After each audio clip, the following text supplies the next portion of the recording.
আফ্রিকার জঙ্গল থেকে এসে কেউ করে না। তাদের পরিচয় আমরা সবাই জানি। যে একটা বিশাল আড়ত মার্কেট আছে, এখানে যে দোকানগুলো আছে, দোকানগুলা স্বস্তিদায়কভাবে যারা ব্যবসা করে তারা পায় না। এখানেও দখলদারিত্ব আছে, এখানেও নীরব চাঁদাবাজি আছে, কিন্তু মুখ ফুটে কেউ কথা বলতে চায় না।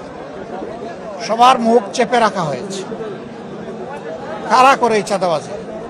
আফ্রিকার জঙ্গল থেকে এসে কেউ করে না। এখানেই আমাদের সাথে চলাফেরা করে, উঠা বসা করে, বসবাস করে এই লোকেরা এইগুলা করে। তাদের পরিচয় আমরা সবাই জানি। বিগত সংসদের শেষ অধিবেশনে,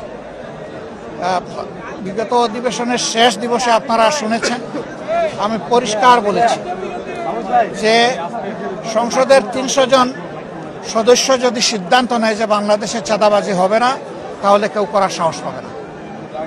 কিন্তু এরাই যদি আশ্রয় প্রশ্রয় দেয়, তাহলে চাঁদাবাজি বন্ধ করা অসম্ভব।